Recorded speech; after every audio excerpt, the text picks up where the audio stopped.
حضرت مفتی کفایت اللہ صاحب رحمۃ اللہ علیہ تھے اصل میں، اور حضرت مفتی صاحب رحمۃ اللہ علیہ نے دھیرے دھیرے ہندوؤں میں شودروں کو مسلمان کرنا شروع کیا تھا، اور حضرت مفتی صاحب رحمۃ اللہ علیہ کی وہ تحریک کامیاب ہو جاتی، پورے بر صغیر کی آزادی اور ان تعصبات میں بڑا فرق پڑ جاتا، بالکل خاموشی سے کام۔ مفتی صاحب رحمۃ اللہ ایک جلسے میں تشریف لے گئے، اور مفتی کفایت اللہ صاحب رحمۃ اللہ علیہ وہاں ہزاروں کے حساب سے ہندو جمع تھے۔ ایک ہندو کو بلایا لیڈر کو، اسے پانی پیا آدھا گلاس، آدھا مفتی صاحب نے پیا اور کہا دیکھو بھائی تم ہمارے بھائی ہو۔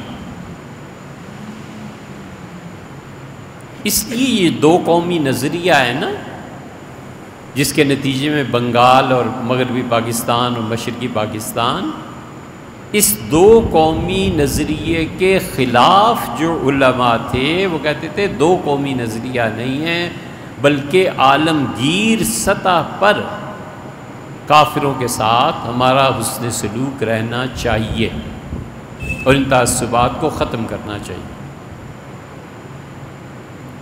تو مفتی صاحب رحمۃ اللہ نے پانی پیا، دھوم مچ گئی کہ ہندوستان کے سب سے بڑے مفتی اعظم کفایت اللہ صاحب رحمۃ اللہ نے ہندوؤں کا پانی جھوٹا پی لیا۔ گاندھی تھا، وہ لیڈر تھا نا، اسے احساس ہو گیا کہ شودر تو ہاتھ سے نکلے جا رہے، اس نے ہر جگہ جلسے کیے اور ہندو شودروں کو کہا تم ہری جن ہو۔ یہ ہریجن جو لکھا ہوا آتا ہے نا، ہری کا مطلب گلائے وفائے جفا نما، جو حرم کو اہل حرم سے ہے، کسی بت کدے میں بیاں کروں تو کہے صنم بھی ہری ہری۔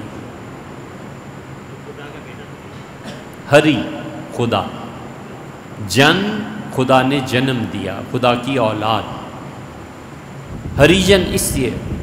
اس نے ہر جلسے میں جا کے کہا ہندو شودر تم تو ہریجن ہو، تم تو ڈائریکٹ خدا کی اولاد ہو۔